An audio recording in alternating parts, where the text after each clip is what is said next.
Oh, well, hello there. Welcome back to Cultural Anthropology. Today we're going to be talking about race and racism. This is a subject that normally would take me a couple of weeks to go through if we were in class. And that's typically because we'd be having a lot of discussion topics to be going over. In this case, I'm going to be posting some discussion questions, which you can choose one of to talk about. So we're going to try and work our way through this. Normally, I try and stay apolitical when it comes to the various topics that we are going to be discussing. That's mostly going to be true for this as well. Every once in a while, I might bring something up.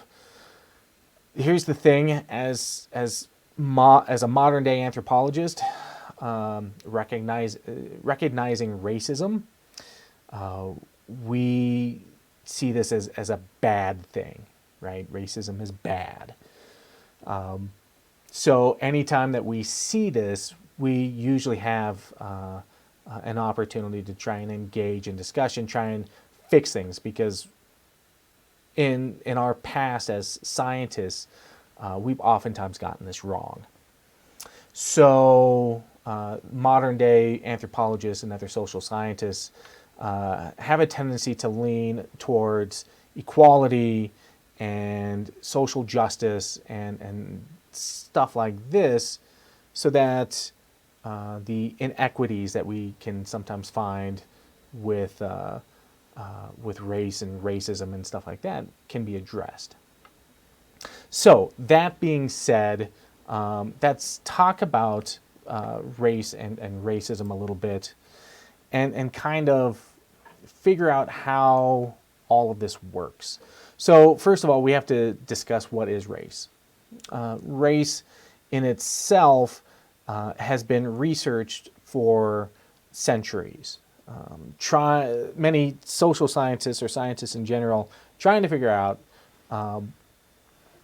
why we're different, why do we look different, trying to explain reasons that we have different skin color, and not everybody looks at race the same way, but I'm going to be focusing on sort of the European, American ideals around race.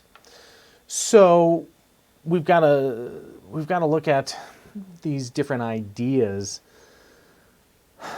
about how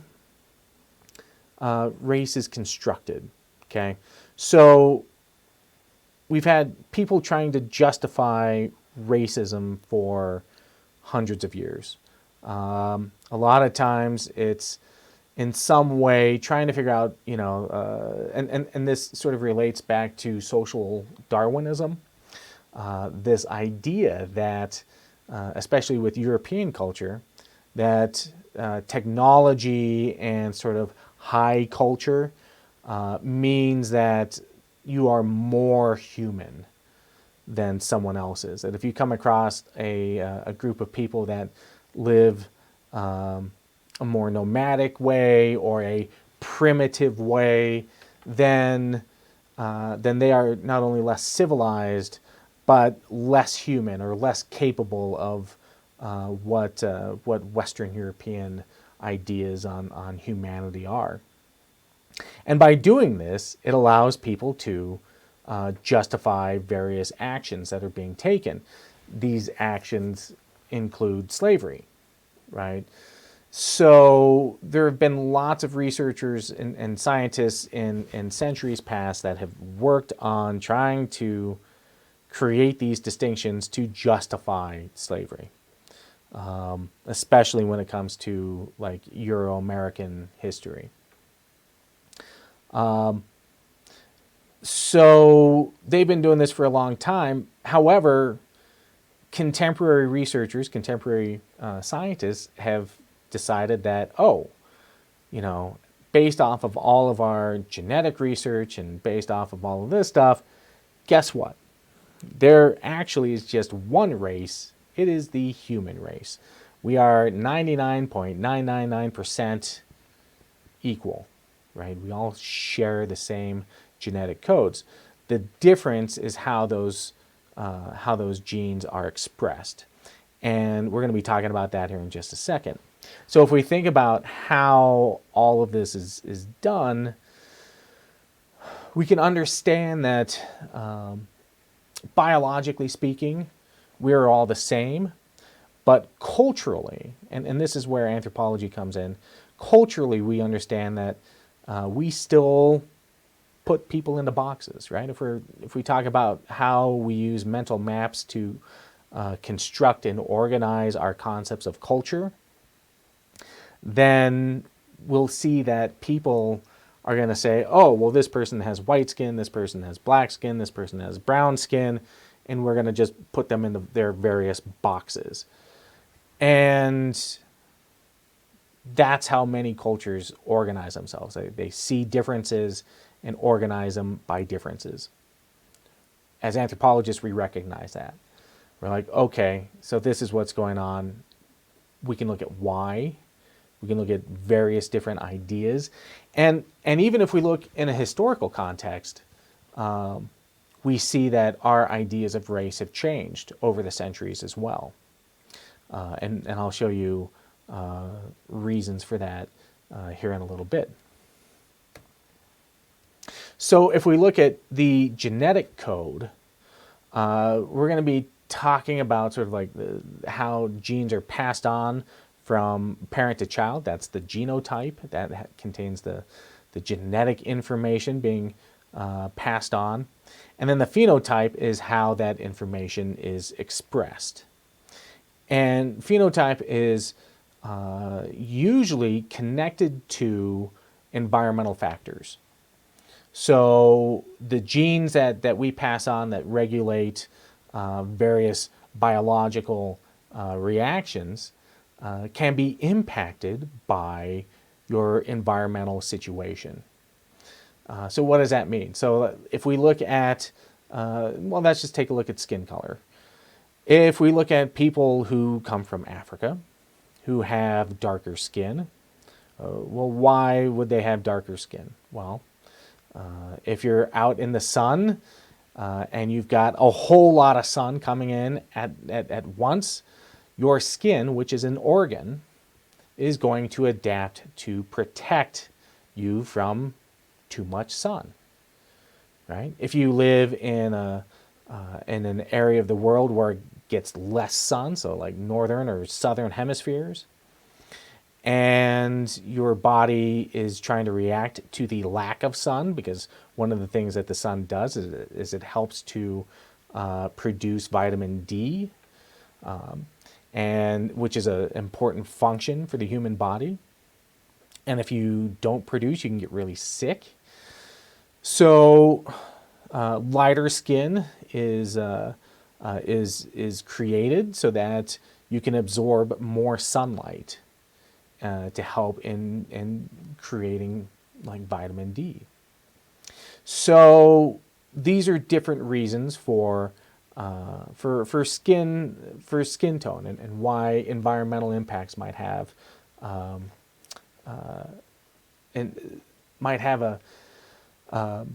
a part of how these genes are being expressed. Another thing that might be a part of that would be protein. So how much protein do you eat? Okay, so in cultures where we see a lot less protein being ingested, we find that they oftentimes are smaller in stature. In cultures where we have a lot of protein being ingested, we see larger people. If we go back in American culture and we go back 100 years, we'll find that the average height for a man was about 5'6", 5'5". For a woman, it was like 5'2", 5'1".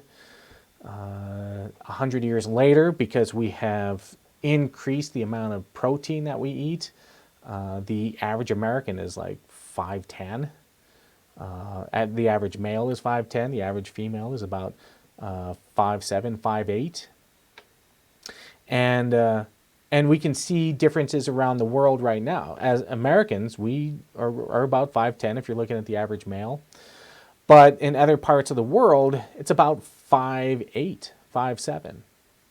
And this is a direct reaction to how much protein we eat, and that can have a direct impact on your genes and how those genes become expressed. So we have to look at how our biology is reacting to our environment. And this has a lot of impacts into how we view race. If we're going to talk about how we sort of deal with race in a historical context, we have to look at colonialism. Colonialism starts about right around the 1400, in which you've got European powers that are going out, traveling, exploring, creating trade routes. They've got new technology. You've got sort of a lot of these countries are starting to use firearms. And they're going out there and basically finding people that aren't as technologically advanced, who don't have firearms, and are saying, oh, hey, we can exploit these people. We can use them as laborers and take them on as slaves. And so as people are going out and sort of creating the first aspects of globalism, and being able to expand to much wider ranges, we start to see sort of our modern ideas about race. So these concepts of race really kind of stick around for a very, very long time, up until about World War II in the United States.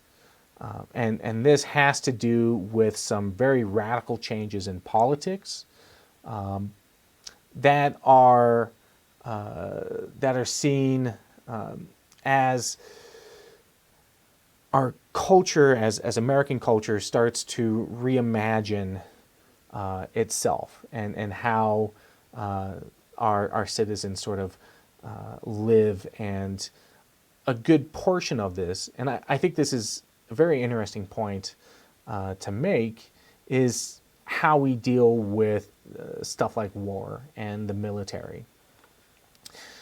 In general, the military has been a very interesting sort of structure within the United States. Oftentimes, if you can believe it, it is at the forefront of a lot of social change. The reason behind this is that when, let's say, in World War II, you had segregated black regiments of soldiers. And these soldiers eventually, in many cases, got intermixed with white soldiers that were fighting the same war, right? They're in the same place, they're fighting the same war, and all of a sudden, you're no longer white and black, you're soldier, right? You're there, and a camaraderie oftentimes takes place. When we can take this back to sort of these ideas of kinship. So the military all of a sudden starts like recognizing that, oh, there's not so many differences going on. So what happens is that after World War II, it takes about 20 years, right, until we get to the Civil Rights Movement. What happens in that 20 years from going from World War II to the 60s? You have a generation of people that come into power. You've got soldiers and you've got people in the military that end up learning and understanding these different ideas on culture. And then they get into political power and they start making change. And that's one of the reasons why we see such such change in the military. Anytime that we have some very serious cultural change, especially when it comes to social dynamics within our culture, you can look to the military to see, how they might have started integrating those ideas maybe a decade or two before. So, and we're not saying that military is perfect when it comes to that kind of stuff, but they can be used as an indicator in some cases as to what kind of cultural change you might actually see. So we also see at the end of World War II that a lot of European colonialism ends up disappearing. Right? You've got countries that were once controlled by the British Empire or the French Empire or the Dutch or the Portuguese or Spanish, and all of a sudden they start shaking off these colonial powers and becoming countries on their own. And this creates some very interesting sort of self-determination aspects of these various cultures. So as a part of this, the world starts to change and see race and ethnicity in different ways. So when we talk about race itself, especially in the United States, it is something we deal with on a daily basis. Right? And many people are exposed to it in ways that they don't even recognize, but it is still prevalent. It is still something that we have to deal with. It starts with our birth certificates, right? What are the things that you find on your birth certificate? You find your parents' names. You find your social security number. You find what race you are. So this is that first determination of who you are. And that can have a huge impact on the rest of your life. Just your birth certificate alone. That's that first defining feature that will travel with you for the rest of your life. It becomes one of those life documents. So birth certificates, when you are going to school or you're applying to schools, your race can have an impact there. On jobs, how your race is depicted in the news or the media, when it comes to music, to entertainment. All of this stuff can be a huge impact on your life. One of the things that we have to kind of look at is how we have defined race as a country. So if we go back and look at the U.S. Census, okay, we're in the middle of a census right now. And it's incredibly important for the census to take place and to be accurate for so many reasons. And because of the coronavirus and because of the political strife that's going on right now, our census is being it's being attacked in many different ways, intentionally and unintentionally.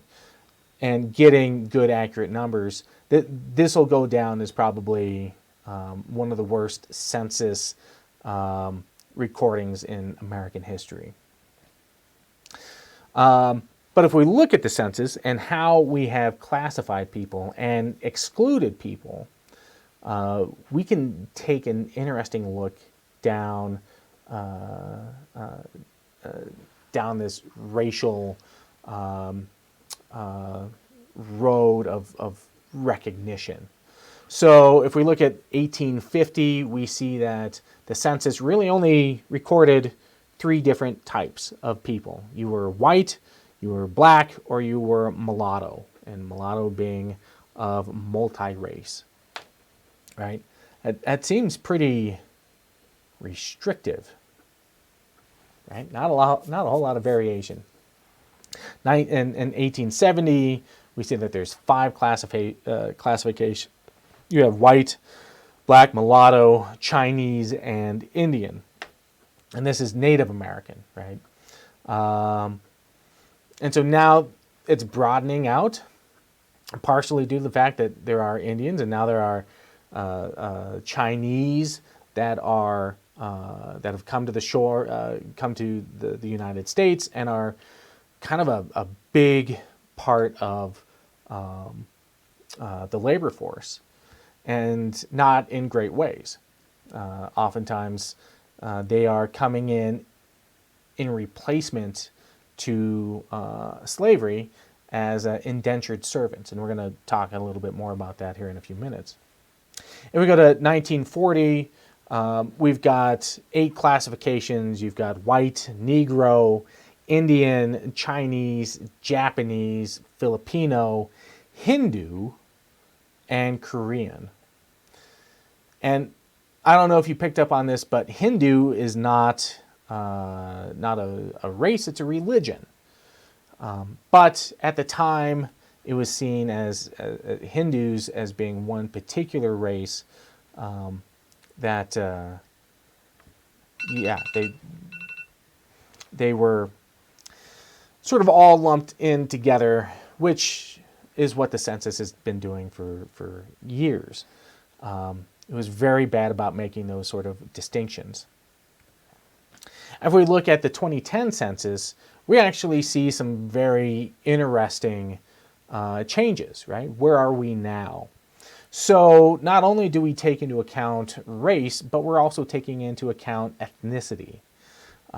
These differences are such as recognizing one race versus multiple races. Are you ethnically Hispanic or Latino, but are you white? Or are you black, right? So having that ethnicity attached with whiteness or blackness or Native American or Hawaiian, Pacific Islander, or are you distinct in your race as far as white or black or Hispanic, any of those sort of ideas. So it's creating new categories. Now, this process in which the census has expanded is good. At the same time, it's created a whole lot of different obstacles to maneuver around. So again, it ends up creating more categories in which to put people into, to use those categories to exclude people, to in some cases to bring more people in for recognition. So yeah, it can be very challenging. One of the things that the administration is doing for this census is they wanted to change how immigrants, whether or not they were residents, would be counted. And if you weren't an official resident, if you were an illegal immigrant living in the United States, then you would not be counted in the census. The census itself isn't supposed to make a judgment call on who's here and why they're here, right? They're supposed to get a head count of everybody that lives in this country, and that helps to determine representation and funding. If you are living in an area that has a large amount of people that have immigrated there, whether legally or illegally, and a good portion of that population isn't counted, that can have significant impacts on not only funding, but for representation within that area.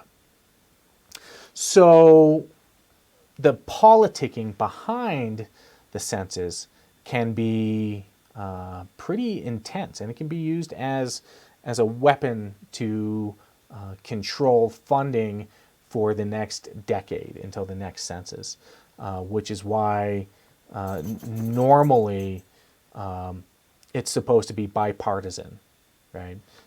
There isn't supposed to be any sort of politicizing this process. So we're dealing in sort of an unprecedented time right now dealing with this. If we look at sort of this history of race in the United States, different categories, we look at how people have responded to race. So as Europeans came to this country, they brought over African slaves to work, especially in the southern states. Native Americans were already there, and they resisted heavily to that kind of use. And so, and oftentimes they were either slaughtered, killed outright, or they were pushed off of that land and moved, oftentimes to moved west. And we start seeing later on sort of the construction of like reservations and stuff like that to move Native Americans on as a consequence to them not willing to be slaves or necessarily to convert to European ideals, because that was a huge aspect of a lot of what American ideals were in the 19th century and before, is that Native Americans were seen as barbarians or savages. Andrew Jackson was an absolute terror to Native American populations, and some of his policies were downright genocidal. And we see genocide taking place in North America. There are estimates that the population of Native Americans in North America could have been in the range of about 20 million people. There are some people that say that number could have been much, much higher, possibly up in the range of like 100 million people. I don't necessarily agree with that, just because the physical evidence that has been left behind doesn't support those kinds of numbers. The stuff that we have found through the archaeological record, through the oral record, through different tribes, is pretty limiting in scope. So the likelihood of it having such a huge number is really, really slim. But 20 million is certainly manageable. The problem is that through the process of, and we're going to be talking about a number of different reasons why this is bad, through the process of warfare and through the process of basically germ warfare, through disease, we see a population of possibly around 20 million people basically going down to about 250,000 people, maybe 500,000 people, all through these two processes. And that is genocide. That is absolutely genocide. And in some ways it was intentional, and in some ways it wasn't. In the ways that it wasn't genocidal, that it wasn't intentional, it was genocide. It was not always intentional in the fact that a lot of the diseases that Europeans brought over from Europe had not been experienced here in North America. So diseases like smallpox became just absolutely rampant in Native American populations. There are stories of fur traders and mountain men and explorers as they would come to villages and there would be no one there. Or they would find these villages absolutely decimated by disease, wiping out entire communities because they were living through a massive pandemic. And these diseases would oftentimes get out in front of explorers. And that's because there were people that were trading back and forth between these different communities, and it just spread throughout the West and decimated culture after culture after culture.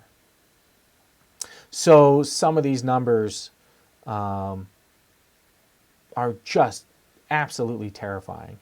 I mean, just imagine, 1 in 10 or 1 in 20 of everybody that you know surviving, right?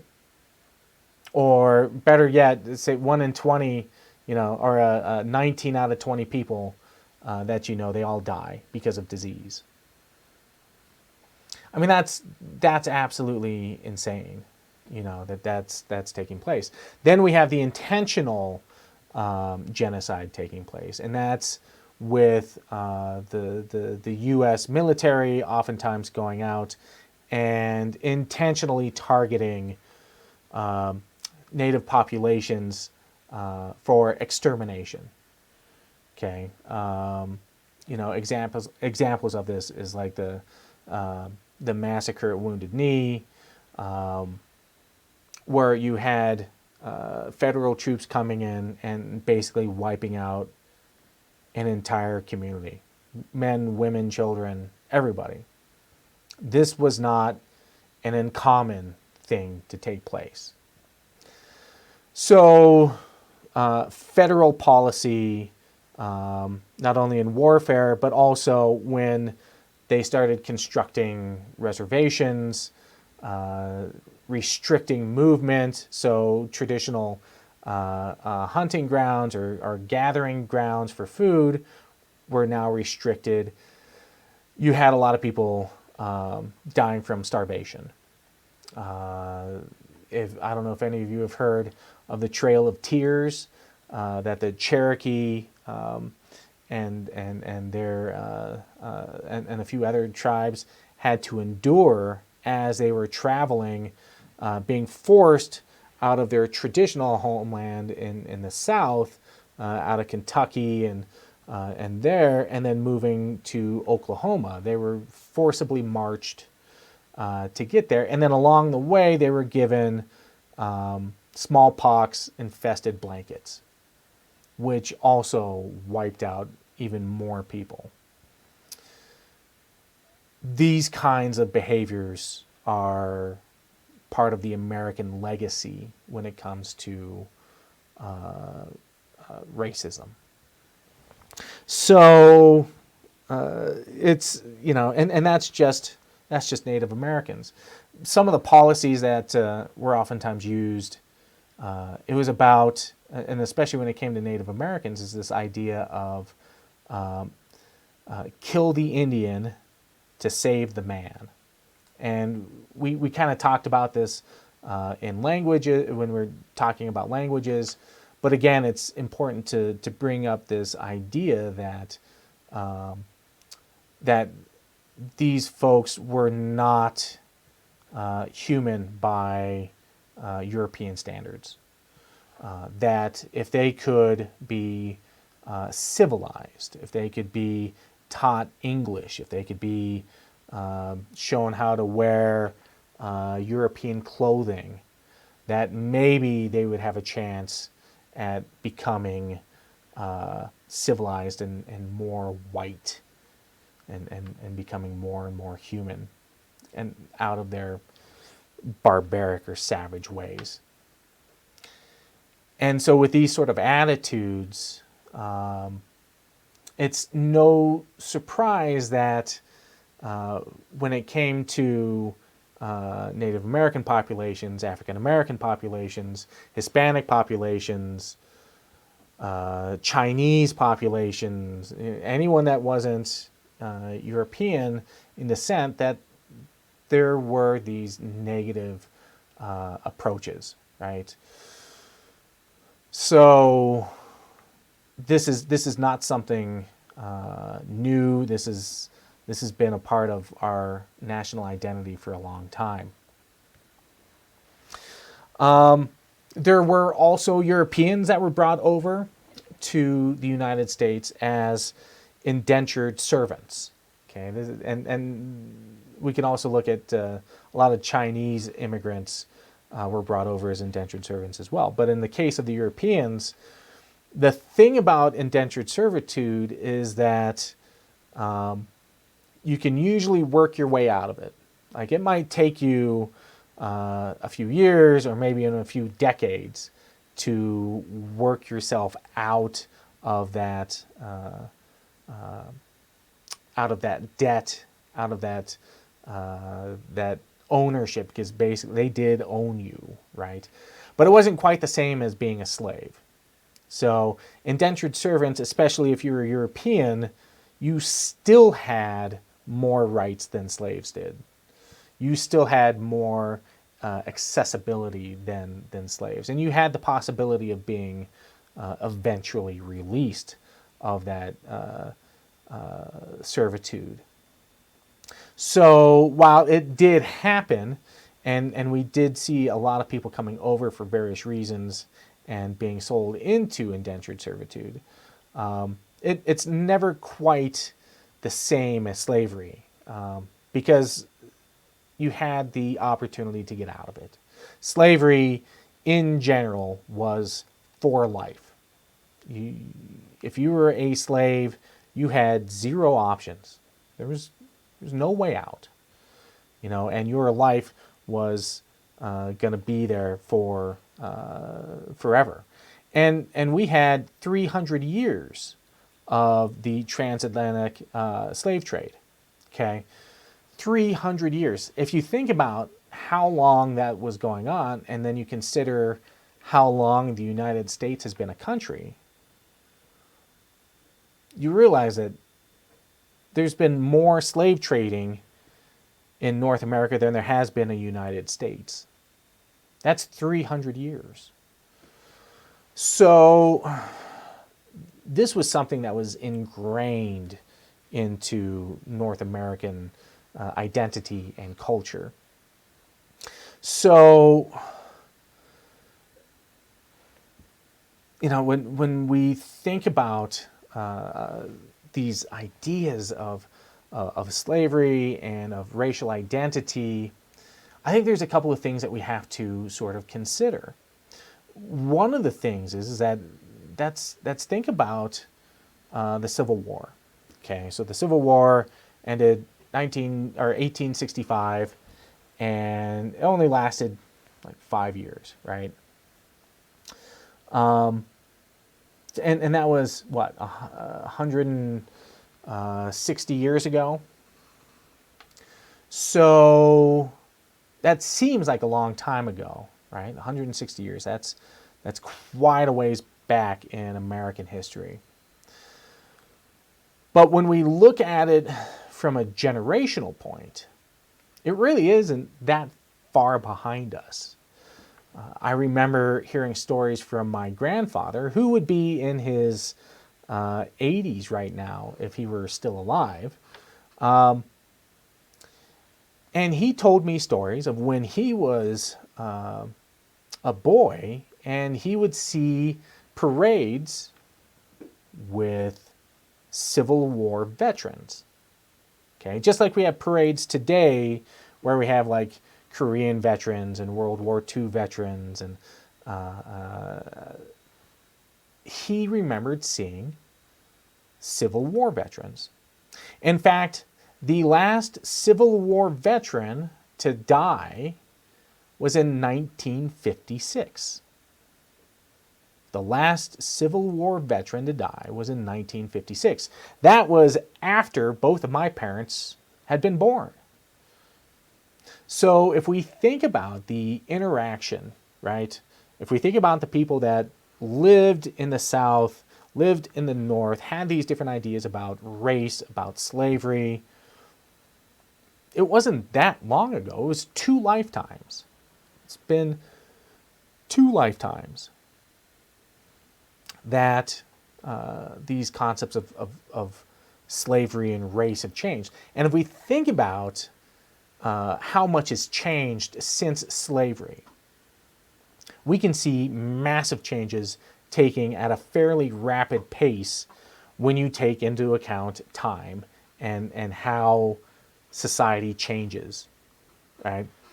Society doesn't change overnight. As much as some people would like to see that happen, as anthropologists, we see that for something to take place, we have to get really upset about it, and then a generation later, it's usually fixed, or it's usually close to being fixed.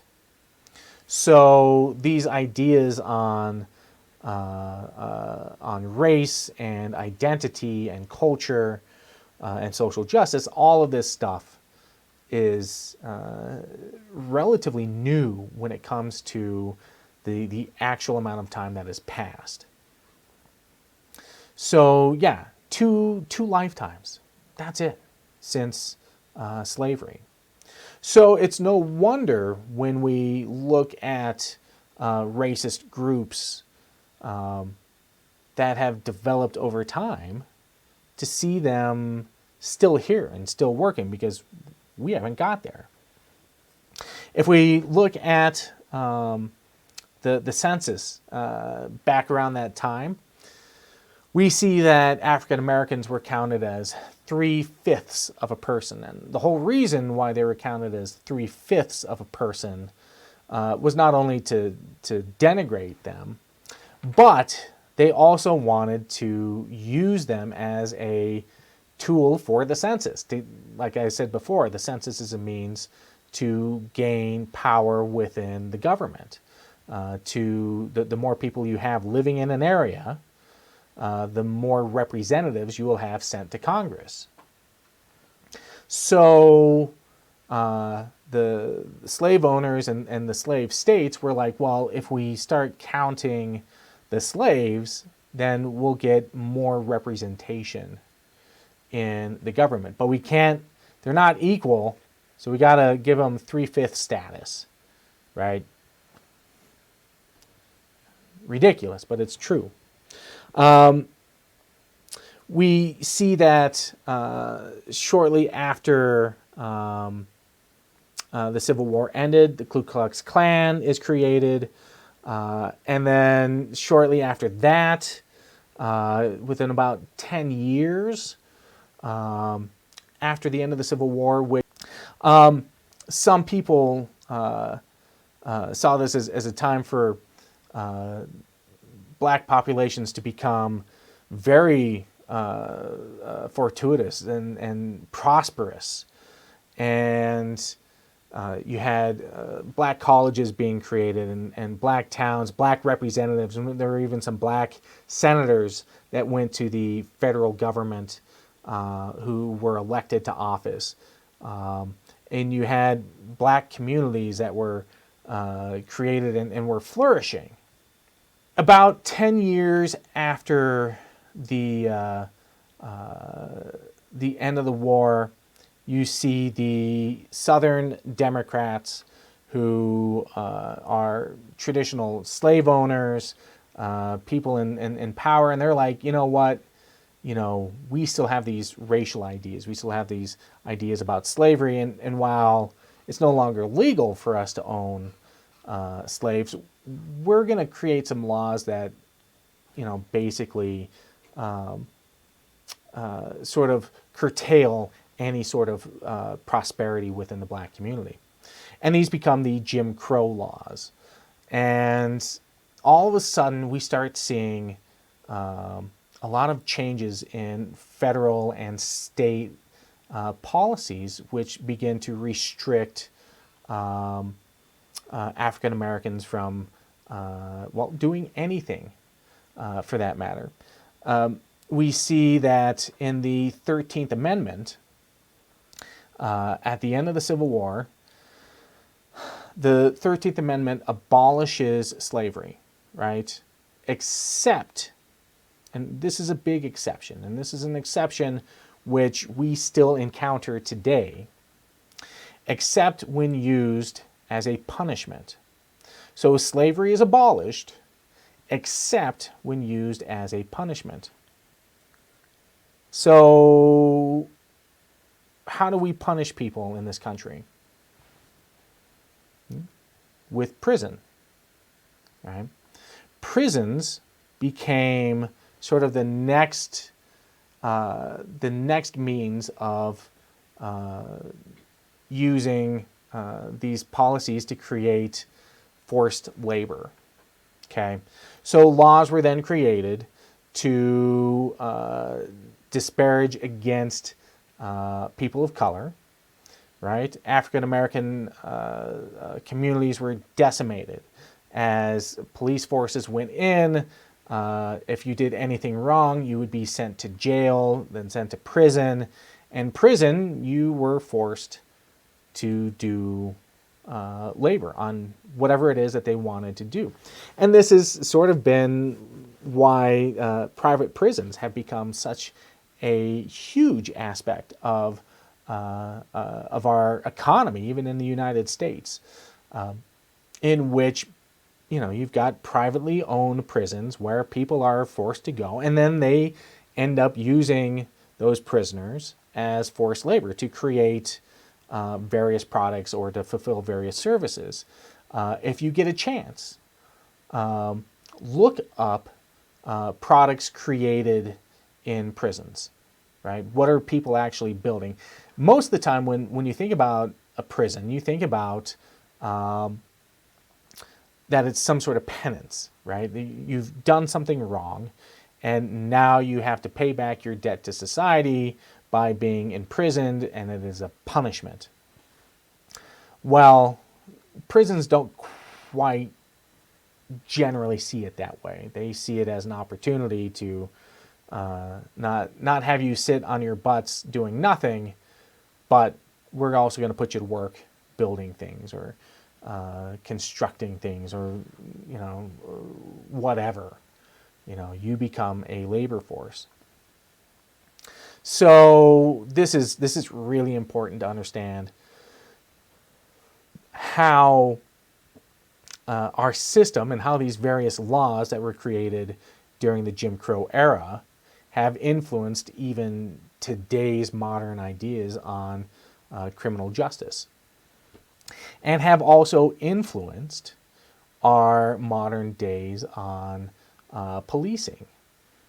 So, and that in itself is a very difficult subject to sort of go over and to discuss, is policing in this country. Right now, it is a major topic of discussion when you compare sort of the different political ideals behind Black Lives Matters and All Lives Matters and Blue Lives Matters. All of these things are at conflict with each other.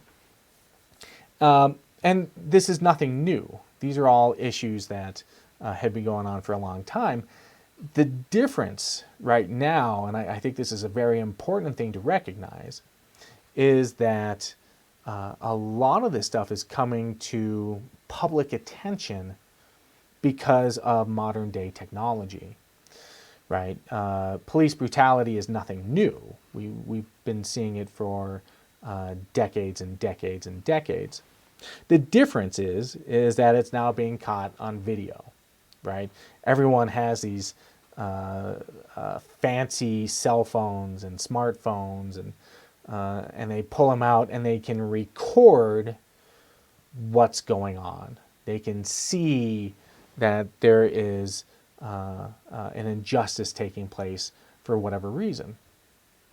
And they record it, and then it gets broadcast to everyone else. And so that's why we see a whole bunch of news reports about police brutality and stuff like that being exposed, in which years past there were reports of it, but it was generally not very, it wasn't followed up on because, there wasn't a whole lot of evidence to see it. So these are some major issues that we have to, sort of deal with, and how do we deal with it? How do we approach these various subjects? And, again, I think as an anthropologist, I have to come in and look at things from all different points of view, try to understand each of that's take like Black Lives Matters and All Lives Matters and Blue Lives Matters, and take all of them and try to understand where each group is coming from, right? And doing so without any bias, which is tough, which is really, really tough, especially in a situation like this. So that we can try and understand and create those bridges of understanding between different groups. With also the understanding that anthropology in general is also trying to learn about the human condition, and that we do have certain morals and values and human decency and anti-violence, and all of that stuff are very important as an anthropologist. That's some of our most important ideals. So when it comes to, equality and social justice,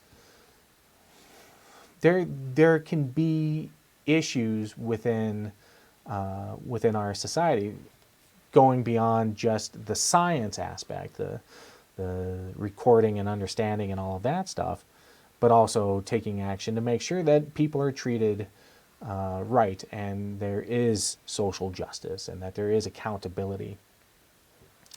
So, but if we look at all these different sides, we can understand, and I think this is really important to sort of discuss at a moment like this, is that the thing that we're missing, certainly in this country, is this concept of like social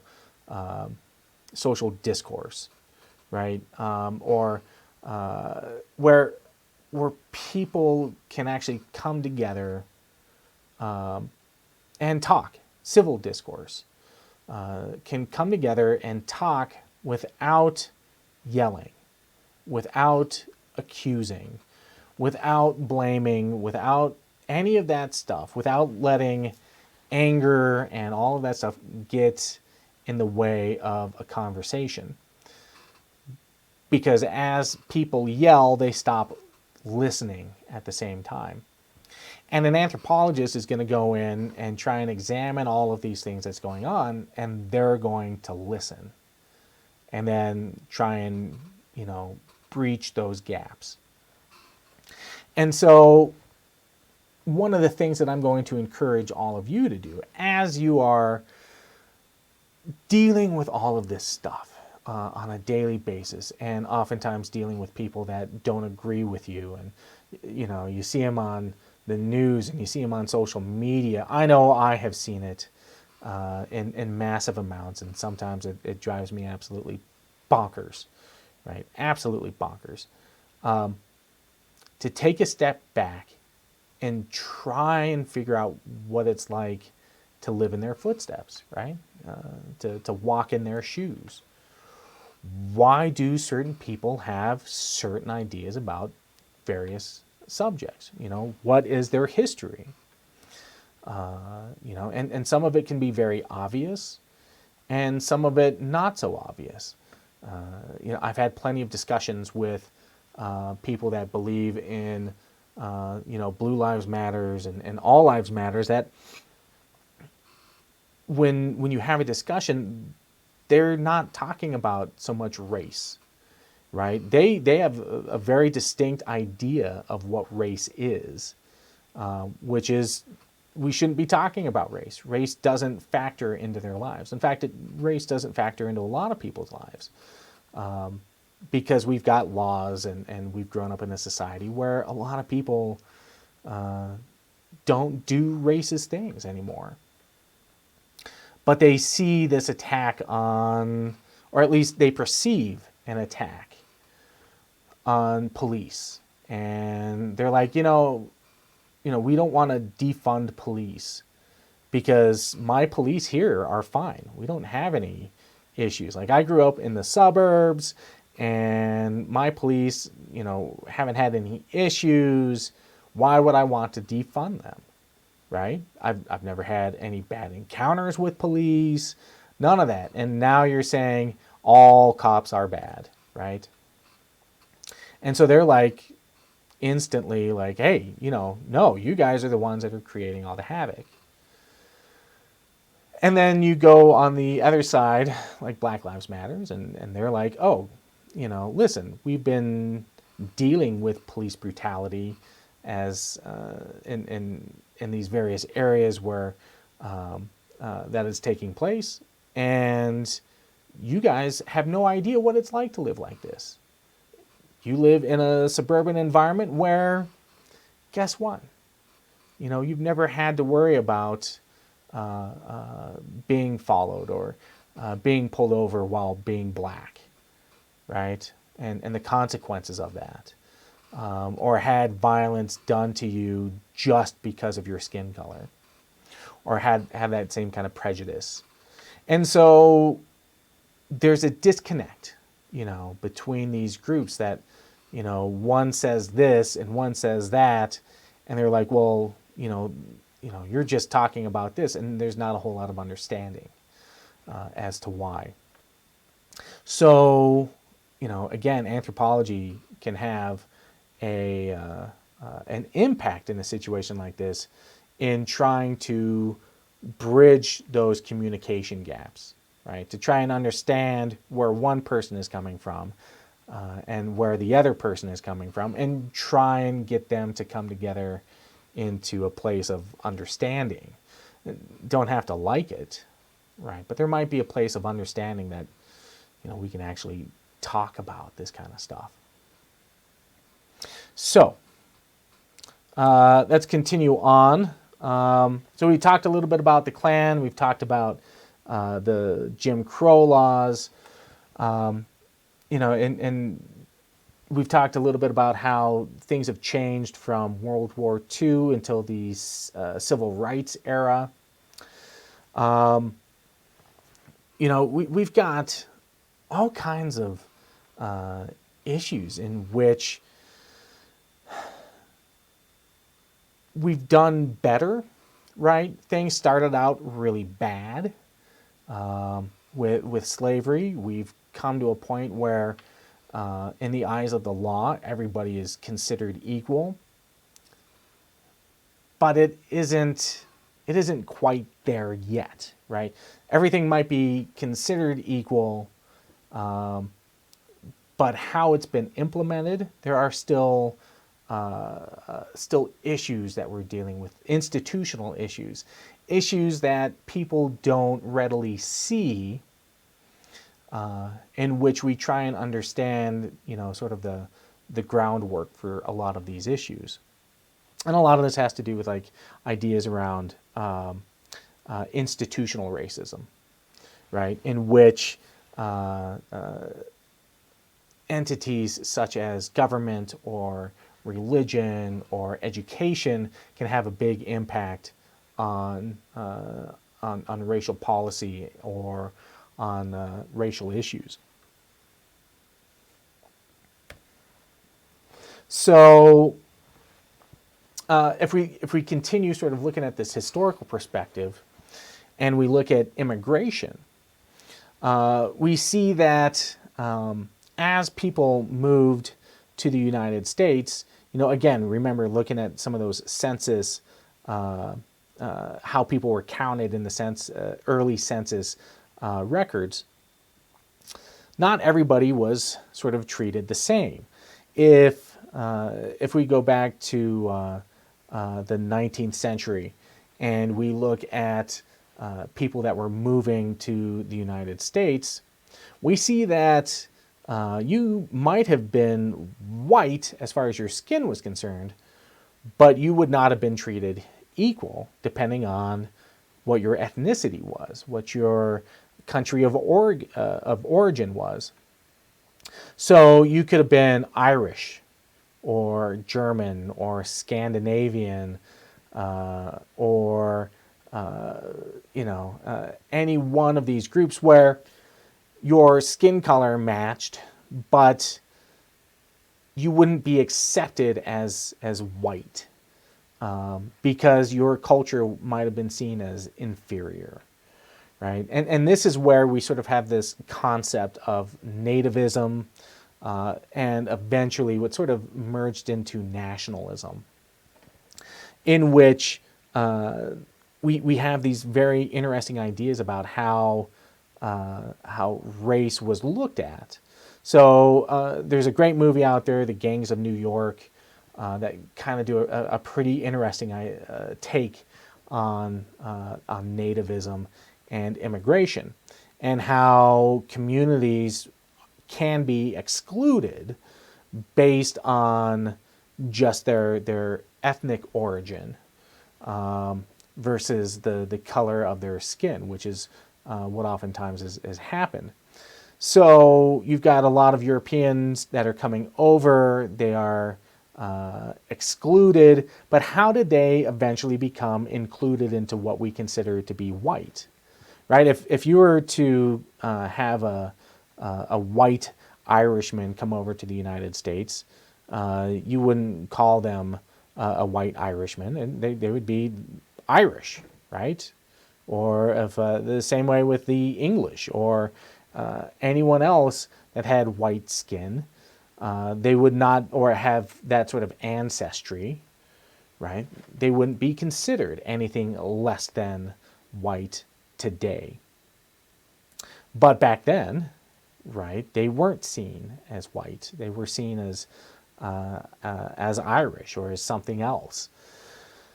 And what ended up happening is that, for the most part, as people continued to come over and communities were built and families were intermarried, all of a sudden those distinctions started falling apart, and then we have sort of what our modern idea about whiteness comes about. So, our ideas historically have changed over the years as different populations have intermingled and intermarried and become more inclusive, when it comes to this concept of whiteness. So, American ideas on race has changed quite a bit over the years. Let's see here. If we look at Asian immigration and some of the pitfalls that we've seen there, you had a large influx of Chinese workers that came to the United States, again, as a lot of folks as indentured servants, especially along the Pacific coast, in Washington, Seattle, Portland, all along California. You've got there's some great stories out there about the Transatlantic Railroad, in which a good portion of the western half was pretty much completed all by a Chinese workforce of indentured servants. So you've got this influx of people coming to the United States, oftentimes as indentured servants, immigrating here, and still not gaining that sort of inclusion within sort of our ideals about being an American, right? We see an example of the Japanese during World War II, where we had internment camps, okay? We had internment camps in which we would send Japanese citizens, American citizens who had been here for decades, if not longer, that might not even speak Japanese. They were fully American, but because they had Japanese ancestry, they were seen as a threat. And so they were shipped off to these internment camps all over the country. So I'm a big geek, right? I'm a big nerd, and I love Star Trek. Okay, in the original Star Trek series, there is a character named Sulu, played by George Takei. George Takei, as a child, lived in an internment camp. He's Japanese and lived in an internment camp because he was Japanese. That was it. That was the only reason, right? And they were seen as possible threats. And there is in no small doubt that this was a very, very racist thing to do. Okay? Very, very racist thing to do. And this behavior, while curtailed in some ways, has perpetuated. And we've seen sort of these xenophobic reactions depending on any given situation. If you recall, some of you might not because you're probably not old enough, but during 9/11, right, the attacks on the Twin Towers in New York, shortly thereafter, because this was seen as an attack by Iraq or Afghanis or basically people living in the Middle East, and then eventually an attack from Islam to Christians, as it was sort of touted very early on as well, that people around the country were being exposed to all these different racist and vile attacks, right? You had people that had zero affiliation with Islam. You had Sikhs that were being assaulted because they looked what somebody might describe as being Muslim would look like. So we've done this many times since then, and there's still this this racist approach to different countries, different ideologies that might be associated with religions. We can also look to our southern border right now and see that, and I have no no issues calling what's happening down along the southern border, calling what's happening down there concentration camps, right? Internment camps, where people that are coming across the border illegally, which has never stopped, it's constantly happened, and they're being put into camps in cages, separating children from their parents. This isn't just an immigration issue, because we have a lot of illegal immigrants in this country that haven't come from those the Central and South American countries, right? But they're not being addressed. Right? A lot of them are not being kicked out or aggressively denied or used as a political machination to, drive one political party one way or another.